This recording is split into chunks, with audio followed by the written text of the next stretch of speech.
So, y'all, I'm sitting here minding my business in my house coat, cozy. I got the heat on, rub my feet together, and I stumbled down this rabbit hole, y'all. And let me tell you, I am glad I did, because what?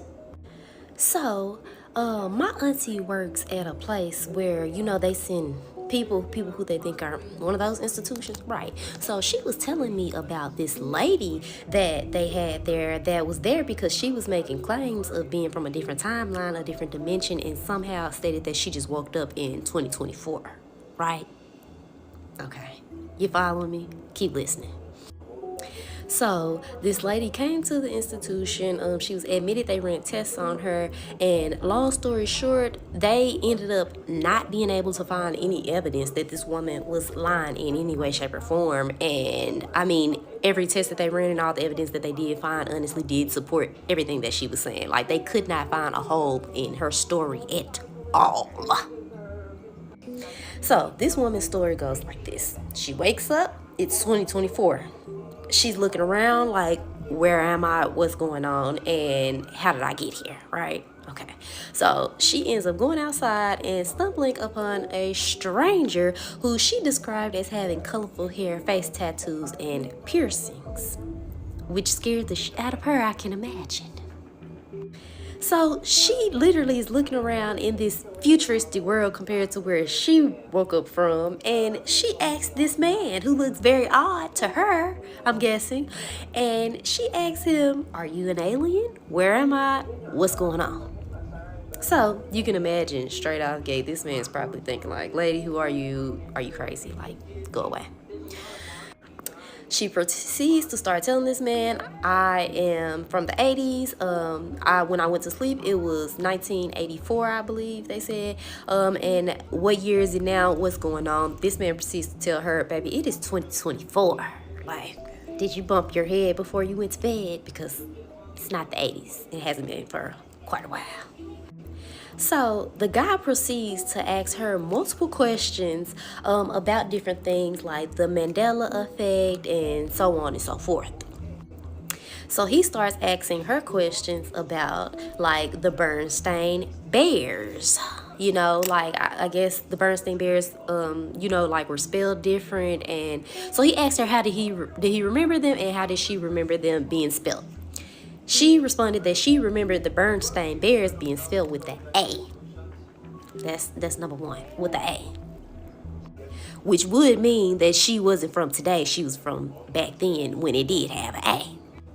Then he proceeds to ask her about Nelson Mandela, the whole gist of the Mandela effect.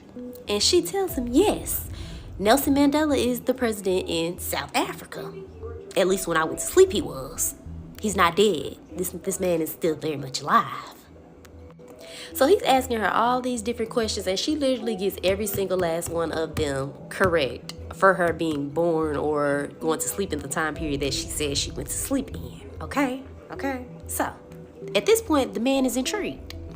So the man shows her TikTok, and they get on TikTok together, and she kind of goes down this whole rabbit hole of like different dimensions, timelines, and she's 100% convinced that somehow she ended up switching timelines. When she went to sleep, she woke up, it's 2024, she does not want to be here, and she needs to go back ASAP. So luckily this woman had shelter because the house that she woken up in was a house that her family owned, and apparently it was still in her family in 2024 because that's the house that she woke up in, and so that is where she was staying at. So she goes back home. This woman goes down like this whole long rabbit hole of like conspiracy theories, trying to figure out what happened and how can she get back home, to the point where she is like obsessed with it. She's starting to go crazy with it. Like, this is all she's doing every day, every single day. She's saying she has a husband, she has children, and she needs to get back home ASAP. She got a family, and it ain't no reason for her to be in 2024 all alone. So this woman, long story short, ends up going crazy with these conspiracy theories, and then one day she walks into a scientific research center where she's located, and this woman basically has a whole plan devised of this device she needs made in order for her to go back to the 80s.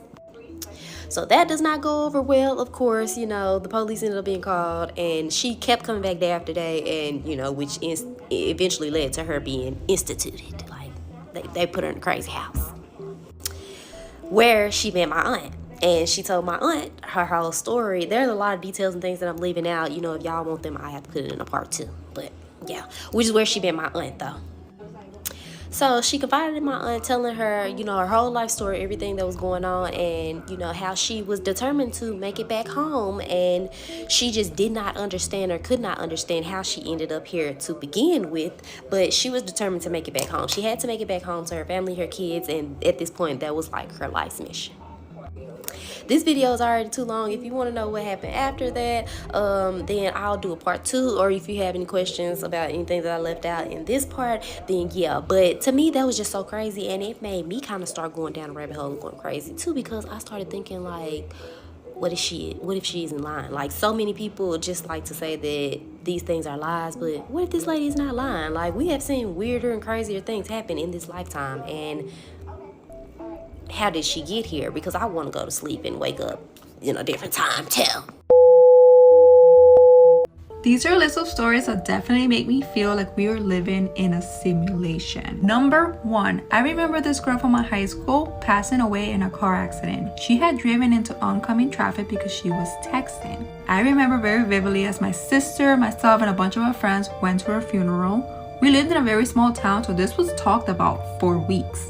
Now fast forward 10 years later, and I have told my now fiance the story so many times that she remembers the girl by name, mainly to warn her against texting and driving. One day my fiance happens to be scrolling on my sister's Facebook and goes, "Isn't that the girl that passed away?" When I went to check it out, it was in fact the same girl who had died 10 years earlier. Now living in my same old town, married to an old friend of mine. They even had a kid together, and no one remembers the car accident. Number 2, I knew my uncle had passed away. He actually died while I was at work. My mom called me, gave me the news. I was devastated. One of my coworkers even gave me his condolences. I did in fact end up even going home early that day. Now fast forward a couple of weeks, my sister and I are having a conversation, and she mentions how my uncle and aunt are going off to go do something. And I'm confused and say to her, "What do you mean? He's gone." She responds with, "No, he's not." I then called my mom, and she in fact confirmed that my uncle was alive and well. To this day, it completely blows my mind that I imagined this whole thing, and for weeks truly believed that my uncle was dead. And number 3, one night my girlfriend and I decided to go to Chipotle for dinner. The Chipotle was located in a small shopping center that had a burger place, and it had a wine and spirits right next to it. When we pulled up on a Friday night, we saw that all of the lights were off inside the Chipotle. They normally have tables outside, and all of those were put away. It was as if it was completely closed. We were confused, but decided to kind of go around towards the back of the building and go out the front again. This must have taken about 30 seconds for us to go around, but when we did and came back to the front, the whole place was lit up now. All the tables were outside. There was a bunch of people out there eating. Music was playing. It was as if they were having like a party. There's absolutely no way to explain how all of this happened in the 30 seconds it took us to turn around. Subscribe, motherfucker. So I had a literal We're in the Matrix dream about 2 months ago. I'm a lucid dreamer. I literally always wake up in my dreams. I have been lucid dreaming since I was a kid. And after having this dream, I have not had a lucid dream in almost 2 months. So I've just decided that I'm going to talk about it because I have no idea what to make of it. You can go watch my dreams playlist on here if you want, but essentially I have lucid dreams all the time. I wake up at the smallest mention of something that is not based in reality. This is frequent for me. It has been happening since I was a little kid. It leads to some very cool dreams, some very interesting stuff, but this one was actually scary. So essentially I had a dream. It was just like all the other dreams. I was in my bedroom, I'm playing the piano. I think I'm 17. I'm at my parents' house. It starts out, I'm doing something kind of mundane and usual. And then I have this strong feeling if I look out of my bedroom window, it's not going to be, the view of the forest that was my parents' backyard. So I look out the window, sure enough, there's dream characters everywhere. There's streets. It's like a whole circus outside. And I'm like, oh, okay, I'm dreaming. But I didn't want to say that out loud. And I was alone in my bedroom. So I was like, okay, so there's no dream characters here to kind of take me away, no dream police. So I sit down and I'm like, I'm just going to play the piano. I'm just going to sing. I'm just going to try to be creative in this space. Hopefully I don't wake up. and that'll be fine. I'll just be kind of lucid here. So I'm playing the piano and my fingers start doing that dream thing where you're like kind of getting sucked into stuff. The piano is kind of being weird. And so I get a little bit freaked out and I go like, I'm dreaming, like stop, like whatever. So immediately when I'm like, I'm dreaming, cut. Immediately the piano stops being weird, like the room stops being weird. I kind of like look over to the door. There's a woman standing there with a clipboard. So then I'm in this room, this girl's there, she's got like a little pixie cut. She's like, oh, you gotta go. Like, she's got the clipboard. I'm like, okay, I know I gotta go, but I'm like, can you just like answer some questions for me? So she comes over, I'm sitting on my bed, and as I'm asking her these questions about like why I have to leave and why I keep waking up in my dreams, I'm kind of looking around, and all of a sudden like the walls start to be weird. If you've ever seen Community and you know what the Dreamatorium is, it kind of starts like glitching. Like it's like, am I in some sort of like weird white room that has like lines and it's almost like a projected virtual reality? Like that's what it looked like. So as this like dream woman's talking to me, suddenly everything turns into this very like, it's a virtual reality space, and it's almost like the VR dies, and this other woman is standing there, and she's like, she gets real weird. She's like, oh my God, no, like I have to fix this. What? She's like, you were supposed to wake up. And I was like, what do you mean? She's like, you're just like not supposed to be able to access this space while you're in a dream. Like you should not be here. And I don't know how you got here. And like, we are going to be in a lot of trouble. And I was like, what do you mean by we? So essentially she takes me out of this room and we are on some sort of like a spacecraft, and she takes me over to this screen. It's like in the wall, and it's showing like past dreams that I've had from like this camera perspective, and I'm seeing them, and I remember that I've had these dreams. I'm like, how do you have access to this? She's like, I actually have this whole file on you. Like we've been watching you, and like essentially, you know, like we know that you can lucid dream, like, but you're not supposed to be able to leave the dream and come into like what is here reality. And I'm on literally, it's like a spacecraft, but it was very weird. And essentially she keeps showing me like the moments in dreams when I become awake, and she's like, humans aren't supposed to be able to do that, and we don't know why you can do that, but like this is you waking up in all your dreams. And there is like this shift in the dream, and I can see it from like a third person point of view instead of my experience, but it's all dreams that I remember having in the past. And I'm like, I just want to explore, so I don't know what you're talking about. She's just like, no, it goes beyond that. Like, you shouldn't be able to do this. She brings out this folder, and it's numbered. Like, I have a number, like a case number. And she's just like, yeah, your number, whatever. And like, we've been watching you for a while because like, you can do this and nobody else can. And like, we just want to know why. But like, essentially, we're going to have to stop it from happening. So I'm not gonna lie, at this point, I start getting really freaked out because I'm lucid. I'm physically like in a body. I'm there. Everything feels very, very real, and I'm like fully aware of who I am. I know that I'm like back asleep on Earth. I'm in a dream. Like I know everything, but I also have all these memories of like all of my dreams as well. And so she takes me into this room, and it's like a waiting room, and there's all these people who are dreaming, and they're like catatonic, and they all have these handlers, but like literally they're catatonic. Like I'm trying to like look at them, get their attention. Like nobody is responding. They're all asleep, and something's like wrong with them or wrong with their dreams, and they're waiting to be kind of like processed. And they're in this room.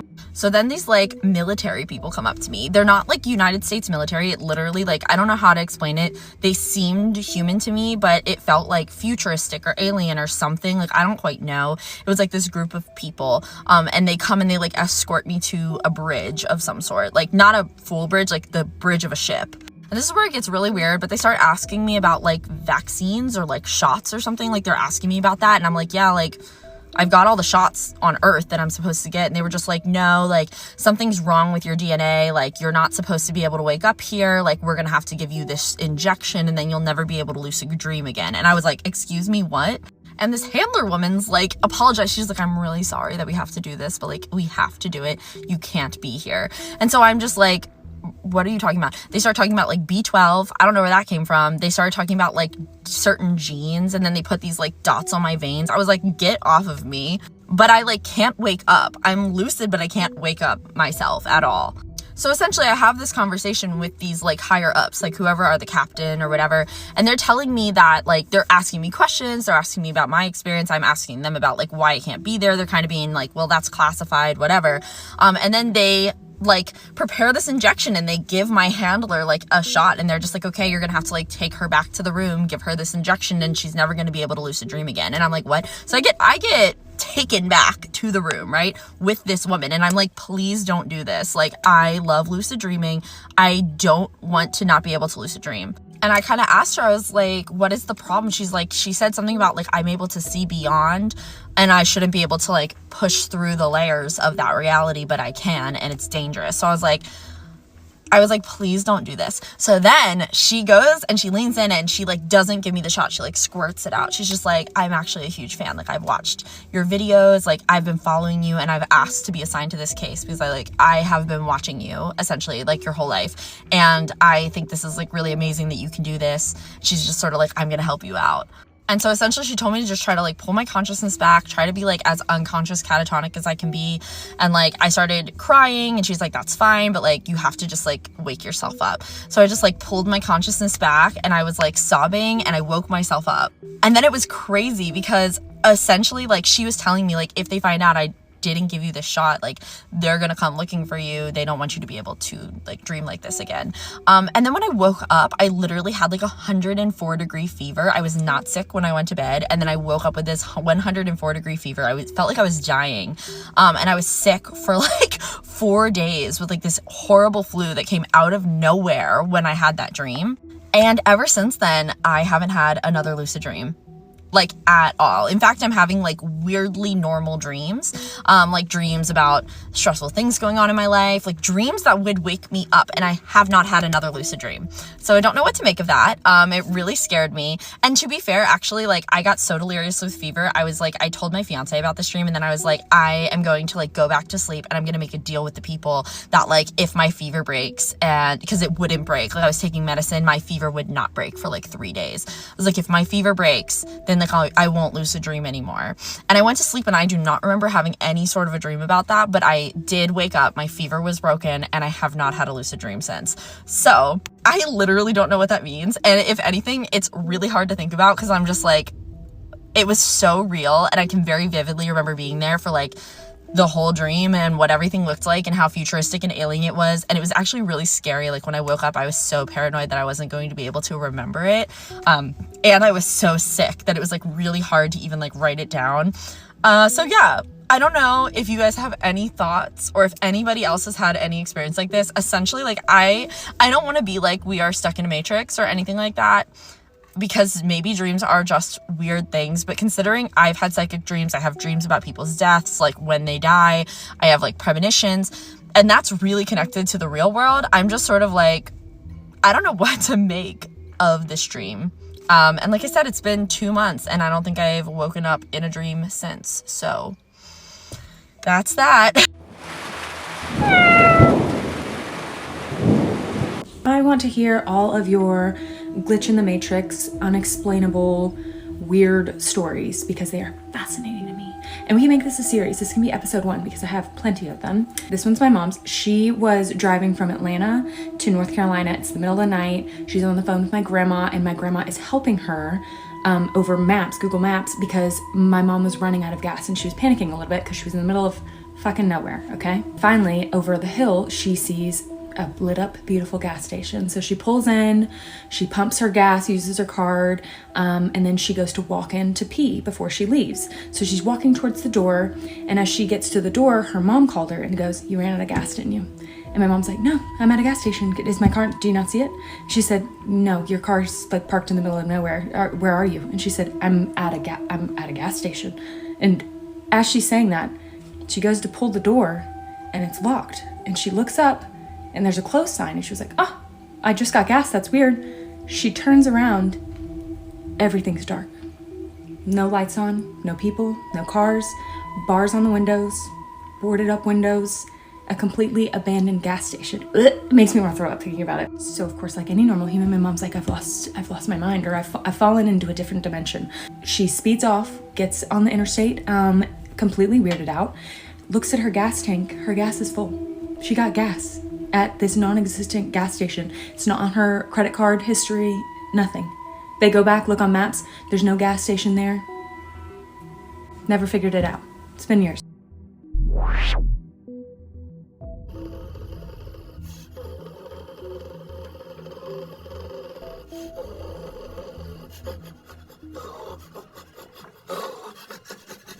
I want to be a good boy.